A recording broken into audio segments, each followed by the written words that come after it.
করাঙ্গুলম নেত্রান্তে সহচর কটাক্ষঞ্চ বিরাজতে সদা শ্রীমদে বৃন্দাবন বসতি লীলা পরিচয় জগন্নাথ স্বামী নয়ন পথগামী ভবতু মে জগন্নাথ স্বামী নয়ন পথগামী ভবতু মে জগন্নাথ স্বামী নয়ন পথগামী ভবতু মে।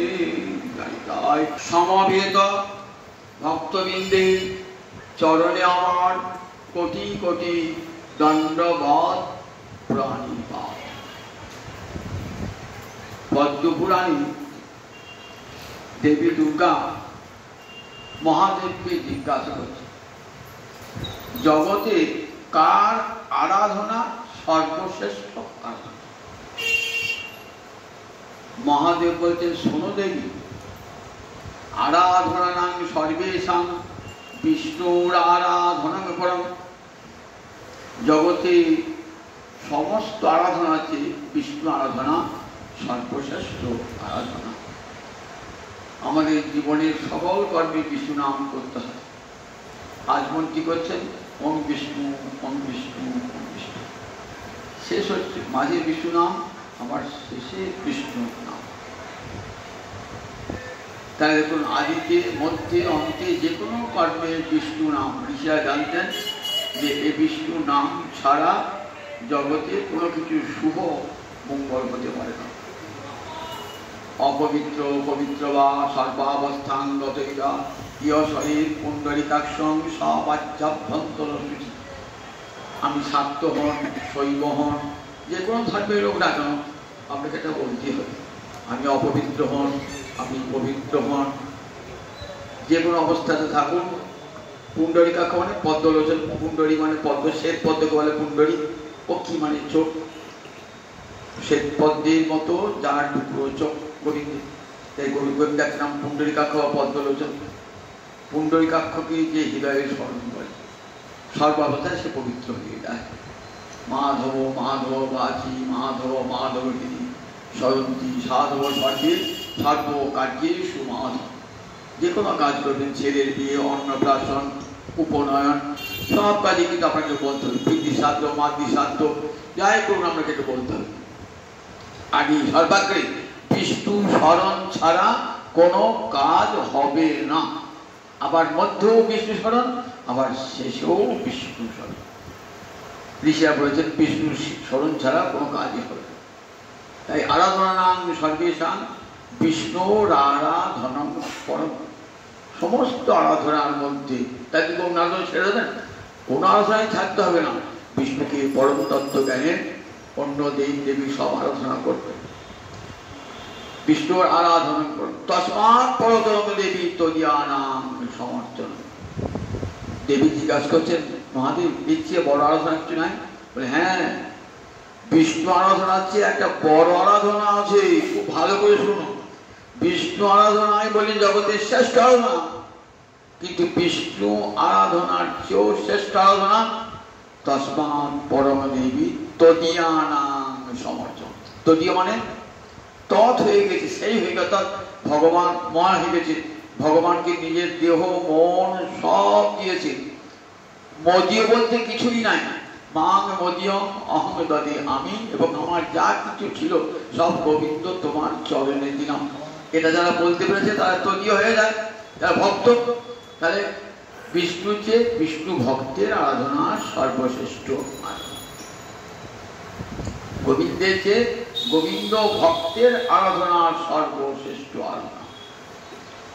মদ ভক্তা নাম, যে ভক্তা তা প্রিয়তম মতা। আমার ভক্তের যারা ভক্ত, আমার ভক্ত তারা প্রিয় বটে, কিন্তু আমার ভক্তের যারা ভক্ত, মদ ভক্তা নাম ভক্তা প্রিয়তমা। আমার ভক্তের যারা ভক্ত তারা আমার প্রিয়তম। প্রিয়তম যার প্রিয় কেউ নাই। আমার ভক্তের যারা ভক্ত তারা প্রিয়তম। আমাকে সেবা করলে মুক্তি হতেও পারে, নাও হতে পারে, কিন্তু আমার ভক্তের সেবা করলে মুক্তি হবেই হবে। ঠিক আছে তো? মদ ভক্ত পূজাপধিকা আমার ভক্তের পূজা আমার চেয়েও বড়, আমার চেয়েও বড় আমার ভক্তের পূজা। তাই ভাগবতে দেখবেন প্রথমেই 12টা স্কন্ধের মধ্যে 9টা স্কন্ধ কেবল ভক্ত কথায় সুখদেব মুখরিত হয়েছে। 5 দিন কেটে গেল, 6 দিনের দিন কৃষ্ণ কথা। মহারাজ পরীক্ষিত শুনতে চাইছেন কৃষ্ণ কথা, তো গোবিন্দের কথা বল, কিন্তু গোবিন্দের কথা না বলে 5 দিন কাটালেন কৃষ্ণ ভক্তের কথা বলে। মনটা তৈরি করে দিচ্ছেন, ভক্তের কৃপা পাই দিচ্ছেন, যে ভক্তের কৃপা না পেলে ভগবানের কৃপা লাভ হবে না। তাই কত ভক্ত, সকাম ভক্ত, নিষ্কাম ভক্ত, সগুণ ভক্ত, নির্গুণ ভক্ত, কত প্রকার ভক্তের কথা ভগবান, সকাম অকাম নিষ্কাম মোক্ষকামী, কত প্রকার ভক্তের কথা ভগবান সুখদেব বলে গেলেন মহারাজ পরীক্ষিত। অর্থাৎ সব ভক্তের আশীর্বাদ পাই। যদি গোবিন্দ মন্দিরে যেতে চান তাহলে কি চাই? গোবিন্দের দ্বারে যে বহি আছে না, দেখবেন যে তোমার মাথায় ভক্তের পদধূলি আছে, তো তবেই তুমি ঢুকতে পারবে। যদি ভক্তের পদধূলি না থাকে তাহলে ঢুকতে পারবে না। ওইটি অনুমতিপত্র, ভক্তের চরণধূলি মাথায় নিয়েছি, এইবার আমি গোবিন্দ মন্দিরে প্রবেশের ছাড়পত্র পেয়ে গেছি।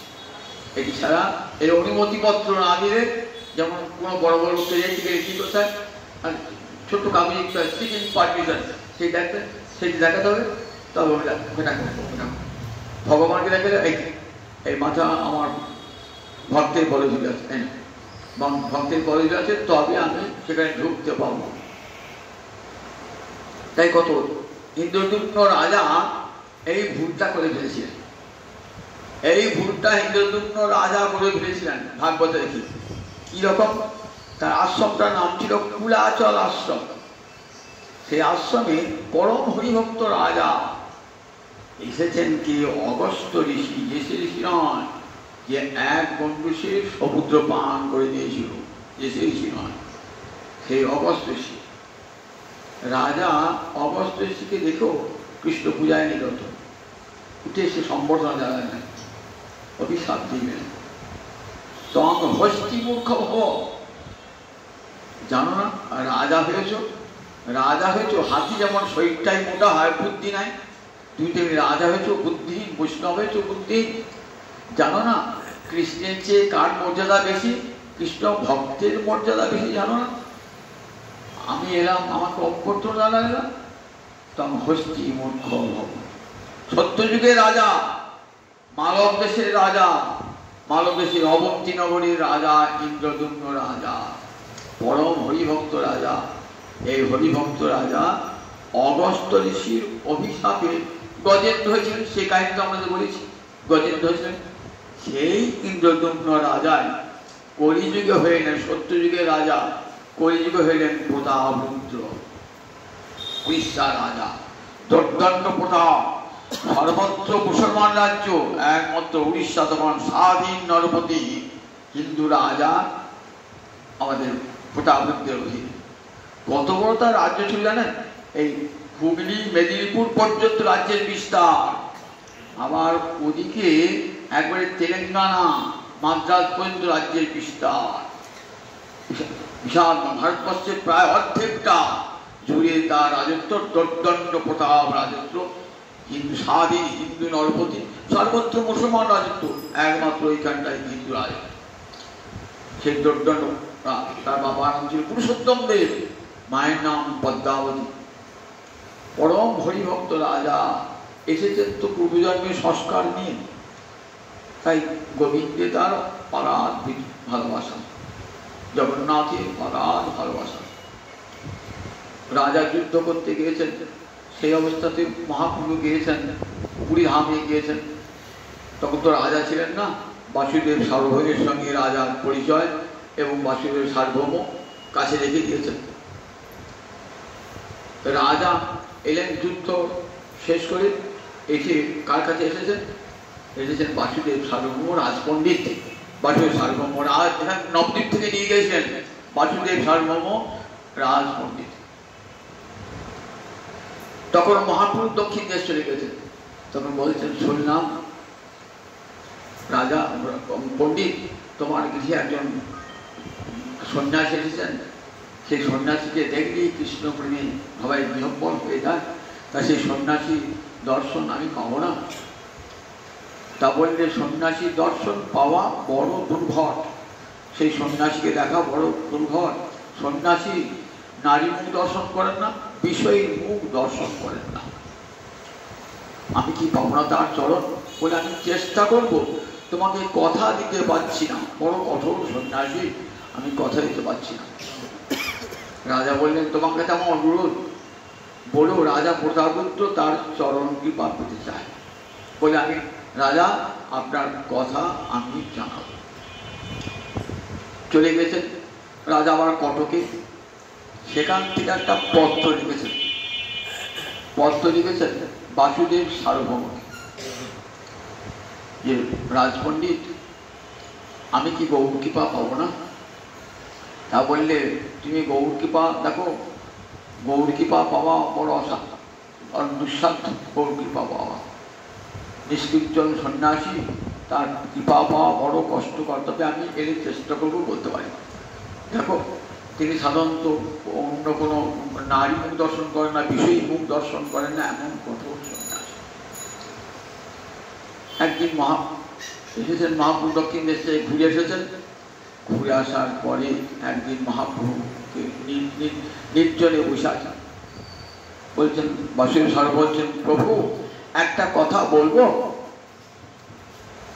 খুব ভয় হচ্ছে, একটা কথা বলবো। বলছে, না বলো, যোগ্য হইলে করিব, অযোগ্য হইলে করবো না।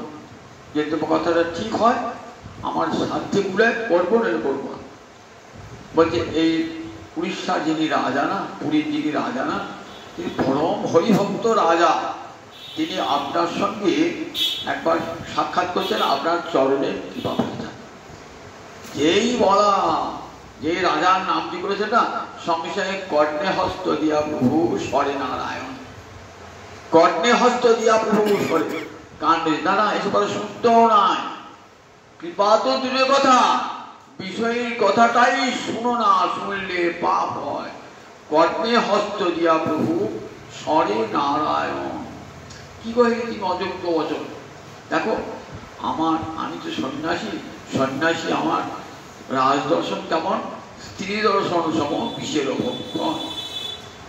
আমি সন্ন্যাসী, আমি যদি রাজগৃহে অনুগ্রহ পেতে চাই, যদি কোনো নারীর সঙ্গ করি, তাহলে সেটা বিষ ভক্ষণের তুল্য। বিষ ভক্ষণের দেহের মৃত্যু হয়, কিন্তু এই অবৈধ নারী সঙ্গ বা বিষয় সঙ্গ করিলে ভজন চিরকালের জন্য নষ্ট হয়ে যায়। তাই শাস্ত্রে বলেছে, কামিনী কাঞ্চন থেকে দূরে থাকবে যারা কৃষ্ণ ভজন নিষ্ঠ ব্যক্তি। কামিনী এবং কাঞ্চন থেকে দূরে থাকবে, যে কোনো মুহূর্তে তোমার মনকে টলিয়ে দিতে পারে, ভজন জগতে তোমার বিঘ্ন আসতে পারে। আজিও থাকবে। ঠাকুর রামদেব বলতেন, কামিনী কাঞ্চনের সংস্পর্শে এসো না, তাহলে ভজন হবে না জগতে। যারা কৃষ্ণ ভজন সন্ন্যাসী বৈরাগী, তাদের কর্তব্য হচ্ছে কামিনী কাঞ্চন থেকে দূরে সরিয়ে থাকা। তাই দেখো, এই আমার বিষ ভক্ষণের জন্য তুমি আমাকে অনুরোধ করো না। জানো, বিষয়ের অন্ন খাইলে মলিন হয় মন, মলিন চিত্তেতে না হয় শ্রীকৃষ্ণ স্মরণ। বিষয় সঙ্গ বটে, বিষয় গৃহে যদি অন্ন খাও, তাহলে কি হয় বলে, সেই অন্নের স্পর্শ দোষ আছে।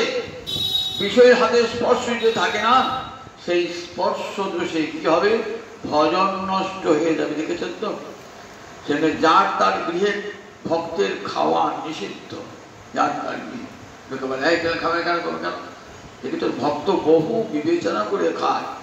ধনী কি কৃষ্ণ ভজনশীল বটেন কিনা দেখেন, তার গৃহে ঠিক মতো গোবিন্দের সেবা হয়েছে কিনা দেখেন, তবেই তার গৃহে অন্ন গ্রহণ করেন।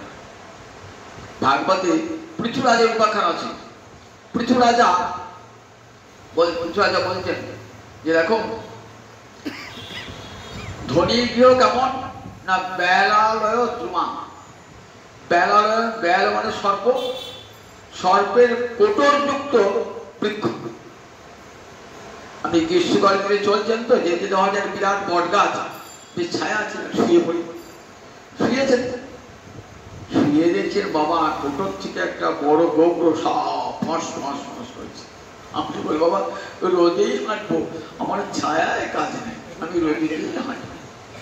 বাবা শুয়ে চাইলে এখন এই সাপটা কামড়াবে, ঘুমিয়ে পড়বো সাপটা কামড়াবে। ঠিক তেমনি বলেন বিষয় গৃহ কেমন জানো, ওই বেলাল সর্পের কোটরযুক্ত ওই বিষয়ে সর্প যে তোমাকে ছবল মারবে, তোমার সব ভজ বিষে জড়ো জড়ো তোমার সব ভজন নষ্ট করে দেবে। দেখো আমি তো সন্ন্যাসী, দেখো আমাদের দিকে লোকে কি বলবে, যে দেখো বিষয়ী সঙ্গ করে, কেমন সন্ন্যাসী গো, বিষয়ী সঙ্গ করে, অবৈধ নারী সঙ্গ করে, আমাকে কি বলবে?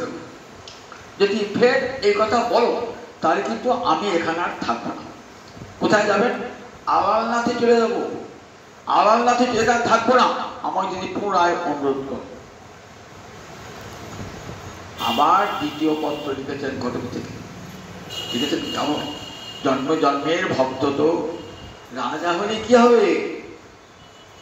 সর্ব বলছেন নামটা রাজা বটে, কিন্তু রাজা হলে কে পরম হরিভক্ত।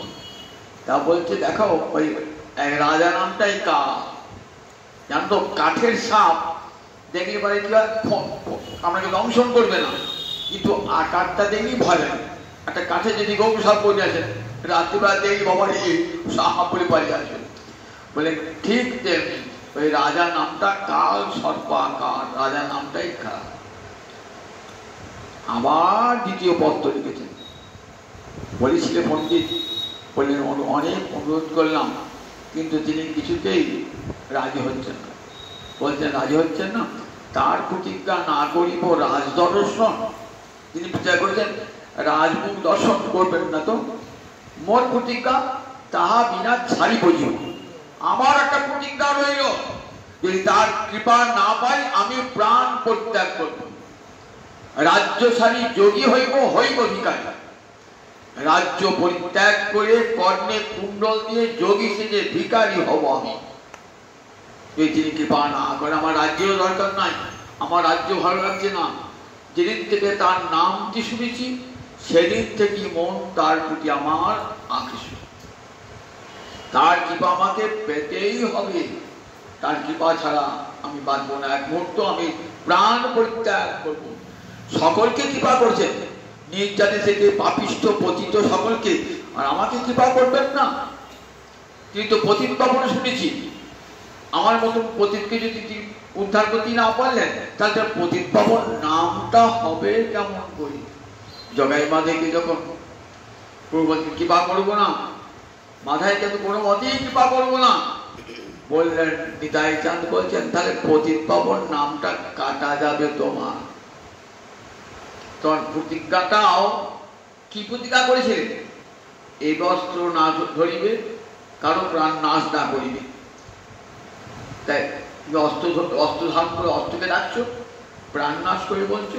দেখো এবার কৃষ্ণ নাম দিয়ে, কৃষ্ণ নাম রূপ অস্ত্র দিয়ে অপরাধীর চিত্তে অপরাধকে বিনাশ করবে, অসুরের চিত্তের আসুরিকতাকে নাশ করবে।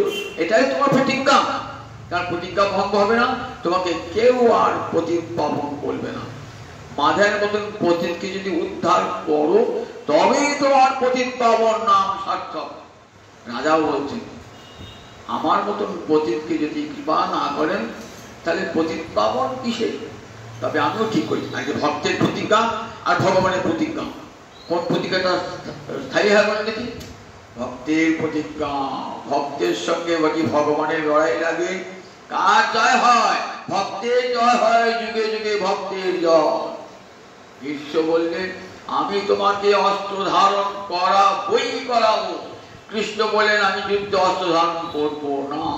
দেখি কার প্রতিজ্ঞাটা থেকে, কার প্রতিজ্ঞা ছিল? কৃষ্ণের প্রতিজ্ঞা ভঙ্গ হয়ে গেল, কৃষ্ণের প্রতিজ্ঞাটাই সত্য হলো।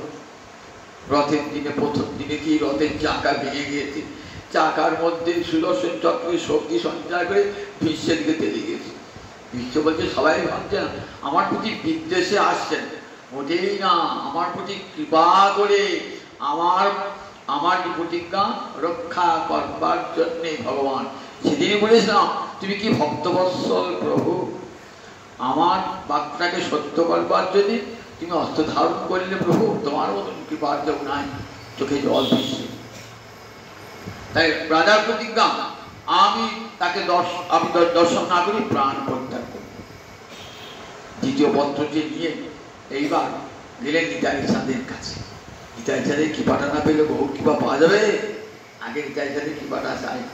বলেন দেখো প্রভু, নিতাই চাঁদ রাজার কি অনুরাগ দিচ্ছ, রাজা কৃষ্ণ ছাড়া গৌর হয়ে কৃপা ছাড়া রাজা বাঁচবে না, প্রাণ ত্যাগ করবে বলেছে। প্রাণ ত্যাগ আরো সঙ্গ পাবো, আর সব ভক্তগণকে সঙ্গে নিলেন। সঙ্গে নিয়ে বলেন চলো আমরা যাই গৌর হয়ে গেছে। নিতাই বলেন চলো। নিতাই অগ্রসর হয়ে সকলকে নিয়ে নিতাই এগিয়ে গেছে। কি জন্যে তোমাদের এত আমার কাছে আগমন? তা বললে একটা কথা তোমাকে বলতে এসেছি, তুমি কথাটা রাখতেও পারো না রাখতেও পারো, কথাটা শুনতে হবে তো, দল বল। তা বলে দেখো রাজা তোমার কৃপা না পেলে প্রাণ পরিত্যাগ করবে। অনুরাগী জন যদি ইষ্টের কৃপা না পায় তাহলে প্রাণ পরিত্যাগ করবে। ভাগবতের যজ্ঞপত্নী তার প্রথম ভাগবতে আমরা দেখছি যাজ্ঞিক ব্রাহ্মণগণের পত্নীগণ যজ্ঞ ছেড়ে চলে এলেন কোথায়? একবারে অশোক করে কর্ণযজ্ঞ গুর্জর আছে না, কৃষ্ণ ক্ষুধা পেয়েছে, বলরামের ক্ষুধা পেয়েছে। তখন ওই যজ্ঞপত্নীগণ যাজ্ঞিকের তো অন্ন দিলেন না শ্রীরামকে, অবাধ্য হয়ে ফিরে এলেন। কিন্তু যে বলেছেন তাদের পণ্ডিতদের কাছে না, তারা ছুটে চলেছেন, চতুর্বিধ অন্ন নিয়ে চলে চলেছেন। ব্রাহ্মণেরা বলছেন তোমাদের আর ঘরে স্থান হবে না, তোরা আমার কুলত্যাগিনী, তোমাদেরকে আর আমরা ঘরে নেবো না, তোমার নিও না, আমরা তো ঘরে থাকবো যে আসে, আমরা কৃষ্ণচরণে আত্মসমর্পণ করবে। একজন সে আর যেতে পারলো না, একজন ব্রাহ্মণ বলতে, সে তখন ওইখানে স্বামীর কাছে কৃষ্ণচরণ স্মরণ করতে করতে প্রাণ পরিত্যাগ করছে। বলে ভাগবতে প্রমাণ আছে ইষ্টকে না পেলে প্রাণ পরিত্যাগ করে। তুমি কৃপা না করতে পারো প্রভু, কিন্তু শুনিয়ে রাখলাম তোমাকে। মনটা গলাচ্ছেন কাউকে দেখো নিতাই চাঁদ, মনটা কেমন গলানোর কৌশল, করুণার অবতার তো। নিতাই চাঁদের দেহটা আমার খাঁটি করুণার, গৌর করুণার ইয়ে করা। তারপরে তুমি কৃপা করতে পারো না করতে পারো, কিন্তু অনুরাগীর জন্য স্বভাব তোমাকে জানিয়ে দিলাম। অনেক কথা বলার পর প্রভু তোমাকে রাজ দর্শন করতে হবে না, তা একটা কিছু চিহ্ন দাও যেটা নিয়ে আমি দেবো, সেটাই গৌর কৃপা স্মৃতিরূপে সে লিখে দেবে রাজা। যা ভালো বোঝো করো। গোবিন্দকে এসে বলছেন নিতাই চাঁদ, শোনো গোবিন্দ, আমার মহাপ্রভুর বহির্বাস একটা দাও। গোবিন্দ সঙ্গে সঙ্গে বহির্বাস দিলেন। বহির্বাস দিয়ে কটকে রাজার কাছে পাঠিয়ে দিলেন। সেই বহির্বাস, সন্ন্যাসী বহির্বাস থাকে তো, সেই বহির্বাসটা একটা সিংহাসনের উপর বসিয়েছেন, বসিয়ে তাকে মহাপ্রভু জ্ঞানে অর্চনা করেন। ইতিমধ্যে রাম রায় এসে হাজির। রাম রায় এসে হাজির। স্বরূপ সনাতন রায় রামানন্দ, পঞ্চপুত্র সঙ্গে ভজে সে রায় ভবানন্দ, সেই ভবানন্দের পুত্রের নাম রাম রায়। তিনি তখনকার দিনে রাজ্যপাল, ওই মাদ্রাজের অন্তর্গত একটা জায়গায় রাজ্যপাল, তিনি রাজবাহিনীর রাজ্যপাল। মহাপ্রভুর সঙ্গে সাক্ষাৎ হয়েছে। মহাপ্রভুর দক্ষিণে যান, বাসুদেব ধর্ম বলেছিলেন তুমি পণ্ডিতের সঙ্গে সাক্ষাৎ করিয়েছে, সব আমার চোখে জানে। 10 দিন ধরে সাধ্য সাধন তত্ত্ব হয়েছে। সেদিনই গৌর চরণে শুধু তাই নয়, দর্শন করলেন। রাধা গোবিন্দ গৌর হয়েছেন জানেন, কিন্তু কি করে রাধা গোবিন্দ গৌর হলো এটা তো সোচকে দেখে নাই। রাম রায় কি সৌভাগ্য, দেখছেন কেমন করে রাধা গোবিন্দ রাসে নৃত্য করতে করতে কেমন দুটো দেহ এক হয়ে গেল। দুটো দেহ রাধানী কেমন করে তার অঙ্গ কান্তি দিয়ে গোবিন্দকে ঢেকে দিল। কহিলে দেখিল তোমার ব্রাহ্মণ স্বরূপ, এবে মই দেখি তোমার শ্যাম গোপরূপ। তোমার সম্মুখে দেখি কাঞ্চন পঞ্চালিকা, তাই গৌর কান্তে তোমার সর্বরঙ্গ ডাকা। আমি তোমাকে একটা ব্রাহ্মণ সন্ন্যাসী বলে ভেবেছিলাম, না তো তুমি তো ব্রাহ্মণ সন্ন্যাসী নও। আমি তোমাকে কি দেখছি? আমি তোমাকে দেখছি সেই শ্যাম সুন্দর রূপে দর্শন করছি। ও তুমি ভুল দেখেছো, জানো তো? যারা মহাভাগবত নয় তারা স্থাবর জঙ্গম দেখে, না দেখে তার মূর্তি, যাহা যাহা নেত্র পড়ে তাহা কৃষ্ণ স্ফূর্তি। তাই তুমি দেখেছো? না না ঠাকুর, আমাকে বঞ্চনা করো না। তারপরে কি দেখলাম আরো বলি, শোনো। তোমার সম্মুখে একটা কাঞ্চন পুত্তলিকা, অর্থাৎ সোনার পুতুল নাচতে নাচতে এলো। তার সমস্ত অঙ্গ দিয়ে তোমার অঙ্গটা ঢেকে দিল। দুই তনু এক হয়ে গেল, দেখলাম চোখের সামনে। বলো প্রভু তুমি কে? ধরা পড়ে গেছে একবার করা জেরা। গোয়েন্দার জেরাতে যেমন দেখেন না, চোর ঠিক বলে ফেলা, এমন করে জেরাটি করবে না যে অন্যায় অপরাধ ঠিক বলে ফেলবে। এমন করা জেরা রায় রামানন্দ বিষয় লোক তো। বললেন বলো তুমি যাও কে? আমি দেখে ফেলেছি, তুমি কে বলো? রামানন্দ তুমি যখন দেখেই ফেলেছ, শোনো। হাসি হাসি প্রভু তারে দেখাই রসরাজে মহাভাবে দেখো আমি কি, দেখো রসরাজ গোবিন্দ আর মহাভাব স্বরূপিণী দুই মিলে আমি গৌরাঙ্গ হয়েছি। দেখো দেখো রাধাঙ্গ স্পর্শের ফলে আমার অঙ্গ কৃষ্ণাঙ্গ গৌর হয়েছে। আর রাধাঙ্গ স্পর্শ করতে পারে কে? একমাত্র কৃষ্ণ ছাড়া রাধাই অঙ্গ কেউ স্পর্শ। গোপেন্দ্র শুধু দেহ না স্পর্শ অন্যজন। আমার গৌর বরণ দেখছো, রাধা রানীর অঙ্গের পরশে আমার কালো বরণটা গৌর বরণ হয়েছে। রাধানী অঙ্গ পরশ কে করতে পারে? কৃষ্ণ ছাড়া রাধানী অঙ্গ স্পর্শ কেউ করতে পারে না। তাহলে বুঝে নাও আমি কে। রায় রামন দেখেছে সবটা। যেদিন দেখেছেন না, সেই দিকে রামরায় আর কিছুই ভালো লাগে না। তিনি এসেছেন রথের পূর্বেতে।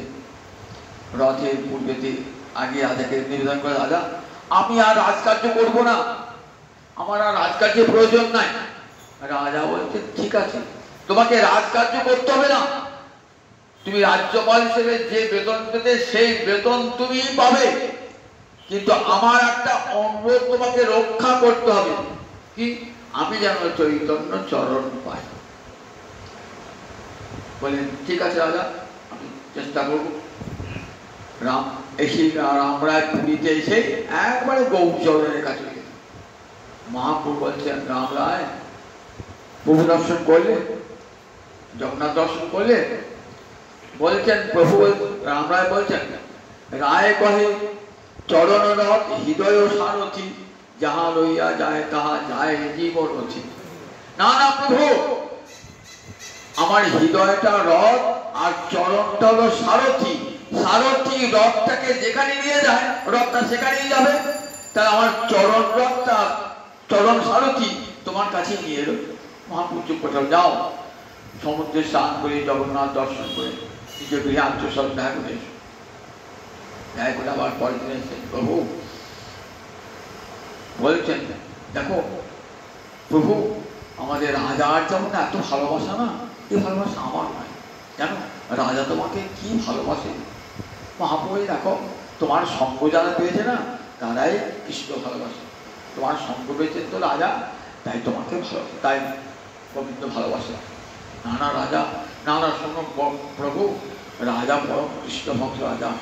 একবার প্রতাপবুদ্ধি দেখাবো, চরণ একবার দেখাবে না? তোমার চরণটা একবার প্রতাপবুদ্ধিকে দেখাবে না? মহাপ্রভু নির্বাচন কৃপা করিবেন, তার ভক্ত তো জন্ম জন্মান্তরে, কিন্তু কৌশল করে দেখাচ্ছেন যে কখনো রাজন্য ভক্ষণ করো না, রাজার অনুগ্রহ চেয়েও না। বিষয় এটা জগৎকে শিক্ষা দেওয়ার জন্য মহাপ্রভু এই দিলাম। রাজা হলে কি হবে? পরম কৃষ্ণ ভক্ত, অন্তরটা উদাসীন কৃষ্ণ ভক্তিতে। বাইরে রাজ্য শাসন করছেন ঠিক বলহাদের মতন, মহারাজ অম্বরীশের মতন, সমগ্র অন্তরটা কৃষ্ণময়। জানেন তিনি অন্তর্যামী। ওই তো আমার ইন্দ্রদুম্ন রাজা আর প্রতাপ হয়েছেন, কৃপা তো করবেন, তুমি জগৎকে শিক্ষা জানিয়ে নিলাম। এরকম বিষয় অন্য খেয়েও না মন বলে ধরে। কি বলতে পারো, আমরা এক কাজ করো, রাজাকে তুমি কৃপা করতে পারবো না। শাস্তি বলেছে আত্মাবই জায়তে পুত্র। পিতার আত্মায় পুত্রকে জন্মায়, এই পুত্রকে কৃপা করবো, পুত্রের কৃপা পেলে তার কৃপা পাওয়া হয় না। বলে বেশ তাই হবে প্রভু। প্রথমে বহির্বাস, তারপরে যখন পুত্র পেয়ে গেছে। এই রামরায় কি ছিলেন? নাট্যকার, নাটক লিখেছিলেন, জগন্নাথ বল্লভ নাটক। শুধু তাই নয়, নাট্য পরিচালনা করতে পারতেন রামরায়, খুব সুপণ্ডিত এবং নট নাট্যকার দুই ছিলেন। তিনি কি করলেন, এমন করে সাজিয়ে আনলেন না রাজার ছেলেকে, কিশোর বয়স, সাজিয়ে আনলেন একবারে কৃষ্ণ বেশি, শ্যামল বরণ, টানা টানা চোখ, মাথায় ময়ূরের পাখা যুক্ত মুকুট দিয়ে সাজিয়ে এনেছেন, একবারে কৃষ্ণের মতো সাজিয়ে এনেছেন। রামরায় কুশলী ব্যক্তি, বিষয়ী ব্যক্তি তো, মহাপুরুর মনটা গলাতে হবে। দেখো নিয়েছেন না, দেখেই কৃষ্ণ স্মৃতি উঠতে, শ্যামল বরণ, একবারে আকর্ণে বিস্তৃত নয়ন, মাথায় ময়ূরের পাখা, পরিধানে পীত বসন, দেখেই কৃষ্ণকে আলিঙ্গন করত। যেই আলিঙ্গন করেছেন, রাজপুত্র নৃত্য করতে আরম্ভ করেছে ভাবিষ্ট হয়ে। সেই রাজার পুত্র মহাপুরু ভক্ত করে একজন হলেন। রাজার কাছে গেলেন, রাজা ছেলেকে আলিঙ্গন করে যেন কৃষ্ণ প্রেম লাভ করলেন, অন্তর গৌর প্রেম লাভ করলেন। এদিকে যতটা ধীরে ধীরে বহির্বাস্তিক কৃপা হলো, অন্যান্য ভক্তের কৃপা হয়েছে, আজ পুত্রদানের কৃপা হলো, এবার সাক্ষাৎ কৃপাটা হবে। দেখেছেন তো, কৃপা তো হবে, যার অন্তরের এত আকুলতা, কৃপা কি না হয়? কৃপা শৈলিনী, যেখানে চরম আকুলতা, কৃপা সেখানে যাবে যাবে। এই উৎকণ্ঠা না থাকলে পরে কখনো কৃপা হয় না। উৎকণ্ঠার সঙ্গে কৃপার মিলন হয়ে যায়। ভক্তির সাধনা, উৎকণ্ঠা, সেই সঙ্গে ভগবানের মিলন হয়ে যায়। যেমন দু অঙ্গুলি, কিছুটি এত দড়ি বাঁধছেন না মা যশোদা, 2 আঙ্গুলি দগ্ধার মা কাটছেন, 3 আঙ্গুলি নয়, 4 আঙ্গুল নয়, 5 আঙ্গুল নয়, 1 আঙ্গুল নয়, 2 আঙ্গুল। কি তাৎপর্য? 2 আঙ্গুল মানে ভক্তির উৎকণ্ঠা হইল একটা আঙ্গুল, আর ভগবানের করুণা একটা আঙ্গুল। যখন ভক্তির চরম উৎকণ্ঠা, তখনই ভগবানের করুণা নিবেশে ভক্ত ভগবানের গোটা বুদ্ধির উৎকণ্ঠা, কতদিনে গৌর শরণ পাব। হৃদয় এখানে তো নির্মল হৃদয়, রাজা লিখতে হবে বিষয়ের চিন্তা নেয়। হ্রদ বেরিয়েছে, মহাপ্রভু নৃত্য করছেন, 7 সম্প্রদায়। হ্রদ বেরোনোর আগে কি করে, রাজা সোনার ঝাঁটা দিয়ে, রাজমুকুট পরে সোনার ঝাঁটা দিয়ে রথের আগে আগে ওই রাস্তা পরিষ্কার করে। রাজা হয়ে এমন সেবা, নিজ সেবা, মহাপ্রভু মন খুব বলে গেছে। রাজা হয়ে এমন সেবা, দিন বেশে সেবা করছেন, তো মনটা কৃপা তো করবে। 7 সম্প্রদায় দেখছেন মহাপ্রভু একসঙ্গে রথ চলেছেন। 7টা সম্প্রদায়, 4 সম্প্রদায় আগে, 2 দিকে 2 সম্প্রদায়, পিছনে 1 সম্প্রদায়, 7 সম্প্রদায় নৃত্য করছে। এক এক দলের 7 জন লোক, 14 মাদল বাজছে, আর প্রত্যেক ইয়েতে দলের সম্প্রদায় আলাদা কীর্তনিয়া এবং আলাদা নর্তক। মহাপ্রভু চলেছেন সব একবার এই সম্প্রদায়, একবার এই সম্প্রদায়, আবার একসঙ্গে সব সম্প্রদায় নৃত্য করছে। এই দৃশ্যটা কে দেখতে পেলেন? এই দৃশ্যটা দেখতে পেলেন মহারাজ প্রতাপরুদ্র। বলছে শোনো, কাশী বিশ্বকে বলছেন, কাশী রাজা গুরু তো, রাজগুরু, রাজগুরু ছিলেন কাশী বিশ্ব, এত গুরু ভক্ত ছিলেন। রাজা হয়েও প্রতিদিন একটা নিয়ম করে গুরুর পদসেবা করতেন। এই কাশী বিশ্ব নিয়ম করে গুরুর পদসেবা করতেন, রাজা হয়েও পুজোর দিকে একবার ঠিক সময় এসে কাশী বিশ্ব গুরুদেব তার চরণসেবা করতেন। বলছেন আমি দেখলাম মহাপ্রভু বলিলাম, কি লীলা দর্শন করলেন?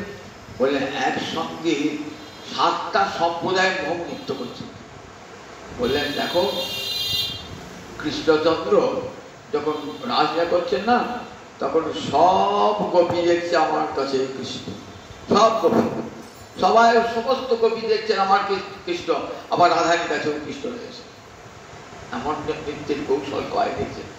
তাই দেখো 7 জন তো দূরের কথা, 100 কোটি হলেও এক দেখতে হবে। তোমার ভাগ্যের সীমা নাই, তুমি দর্শন করেছো গৌর হইকে, তোমার কৃপা হয়েছে, এবার তোমার কৃপা হবে। বাসুদেব সার্ব বলেছেন, রথের দিন তোমার কৃপা হবে, রথের দিন আমি তোমার কথা দিলাম, রথের দিন কৃপা হবে।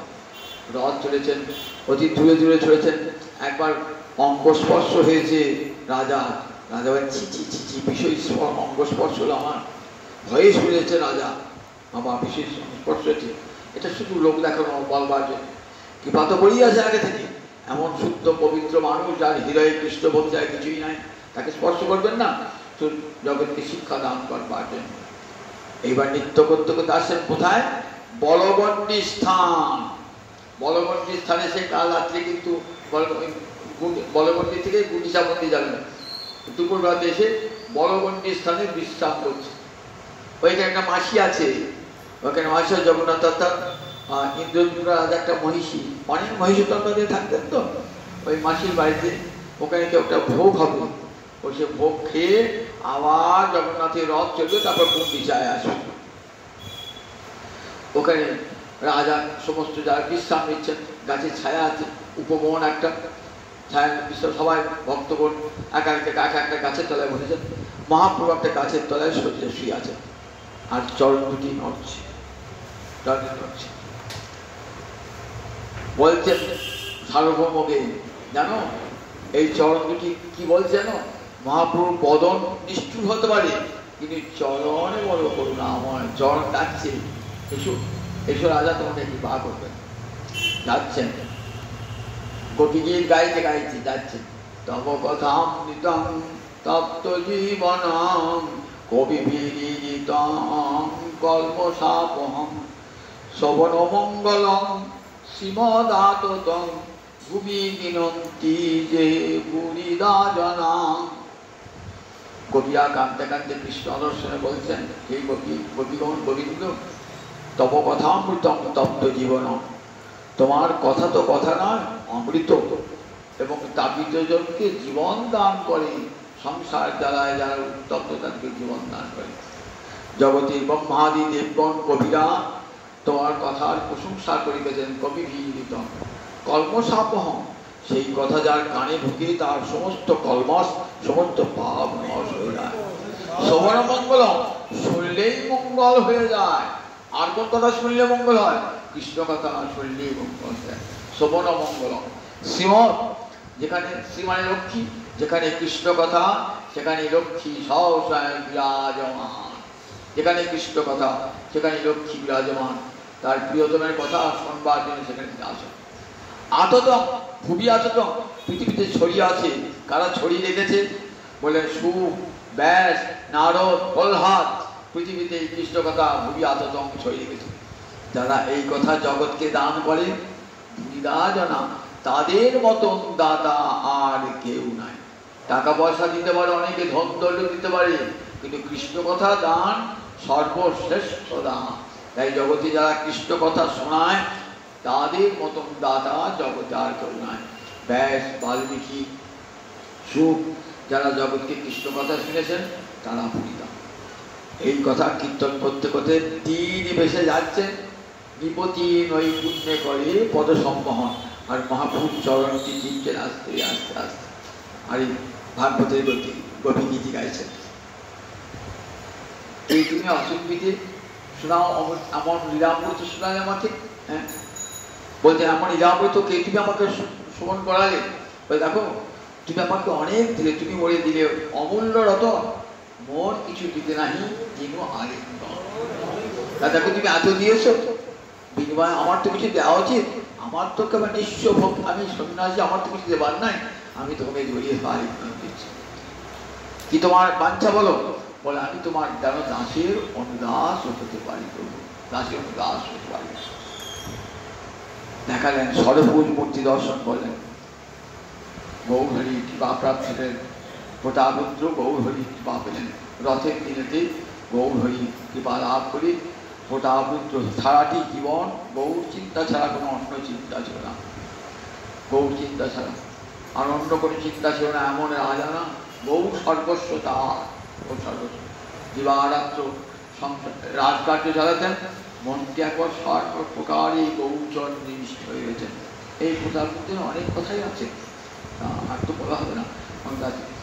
প্রতাপরুদ্র আজ রথের দিনেতে, প্রতাপরুদ্র রথের দিনেতে প্রতাপরুদ্র কৃপা পেলেন আমার গৌরাঙ্গ হরি, জগৎকে দেখালেন দেখো আমার ভক্তকে তো আমি কৃপা করিয়াছি, কিন্তু সুজগৎকে দেখো বিষয়ী হলে যেন দূরে থাকবে, বিষয়ীর অঙ্গ স্পর্শে মন মলিন হয়ে যায়, তার অন্ন খেলে মন মলিন হয়ে যায়।